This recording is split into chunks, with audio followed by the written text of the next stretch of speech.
Alright, what if the humans survive the future timeline, part 1.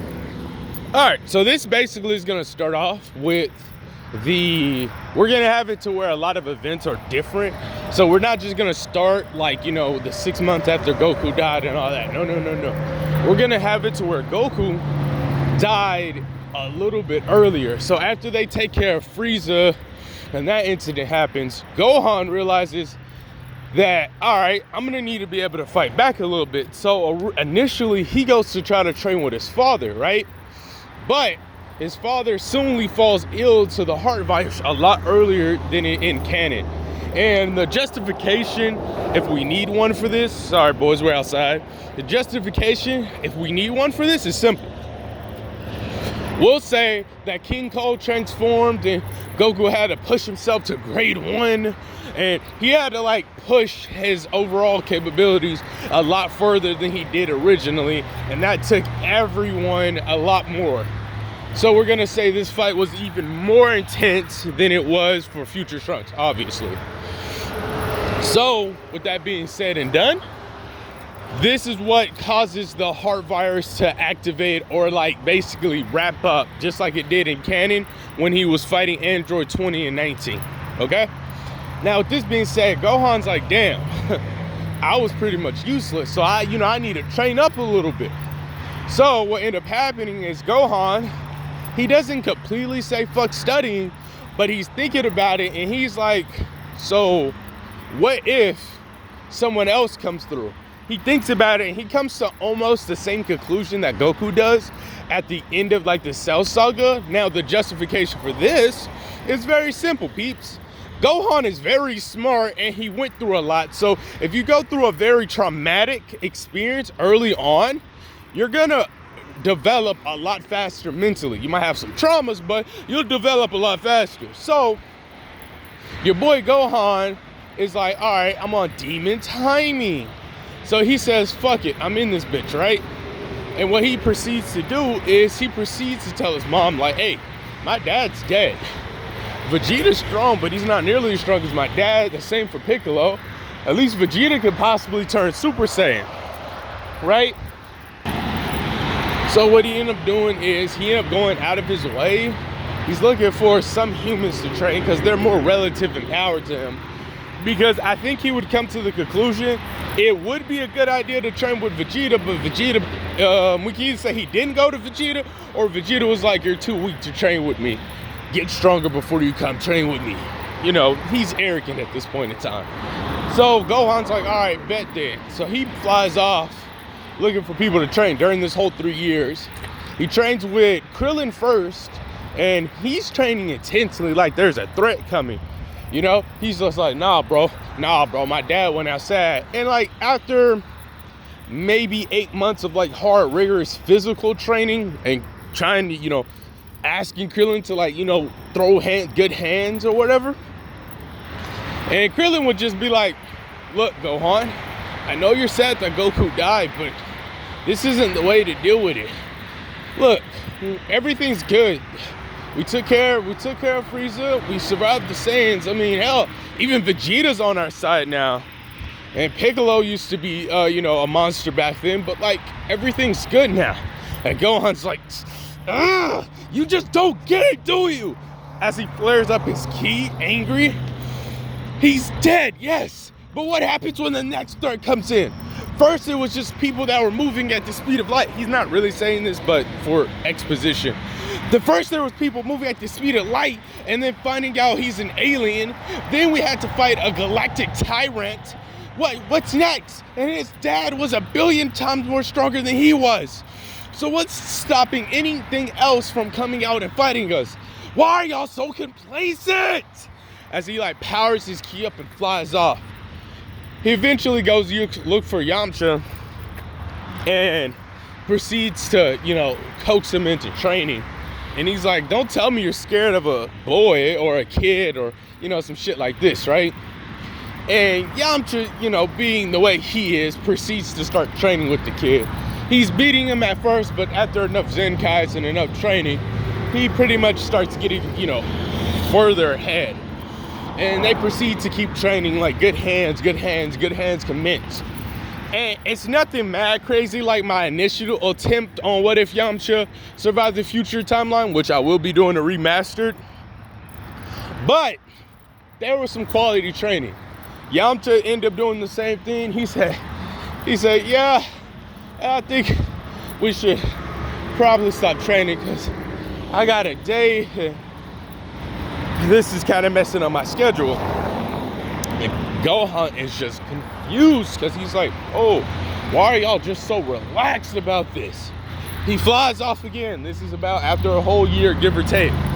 He's like, why are y'all so relaxed? Flies off. Eventually, he's looking desperately for Tien, but we'll say that might take about 2 months. So he ended up doing some training by himself, working on some techniques and stuff. And then he pulls up and he finally fights Tien. But like, he kind of on the blink of death, bro. He was struggling. Like, don't get me wrong. He knows how to survive out in the wilderness and he knows how to do what he needs to do.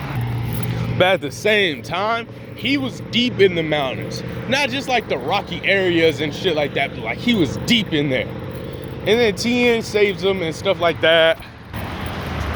And he's basically like, Tien's like, what are you doing out here, Gohan?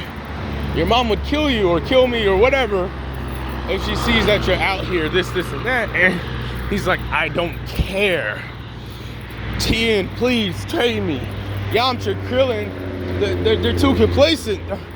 And now I would have to bring up the reason of why Piccolo might not want to train him. And the only thing I can say is Piccolo's either out doing his own training or Piccolo's just doing something that Gohan really can't help with. Or maybe he had a bad reaction to Goku dying a lot sooner than he did initially, because they never did get that proper rematch, something like that. Kind of how Vegeta was in the Cell Saga. So Tien's like, very well then, but I don't want to hear any complaining about how hard my training is. So they proceed to start training. Meek. And we'll say they get about 8 months in. That's 2 months, 3 years. Yeah, that's a reasonable number. Then we'll like shift over, and this would be the beginning of like the androids attack. But there would be like the, 6 months, I think it is, of like peacetime. Not peacetime, but like Gohan's like still training, but he's not training like he was like at the beginning of the 3 years. And then the androids attack. And this is like right when he was going to head over to Vegeta, and he thinks he's strong enough to at least train with Vegeta. So androids attack, everything started going mad crazy, bro. Everyone pull up like, what's going on? Oh, great heavens. And then this is where it gets juicy. They start throwing good hands, but not really, bro. The androids is wiping out Piccolo. Piccolo pulls up, Vegeta pulls up, and goes Super Saiyan. Boom. No one makes the comment about being pure of heart because they need all the help they can get. Vegeta is soundly beaten. He doesn't die yet.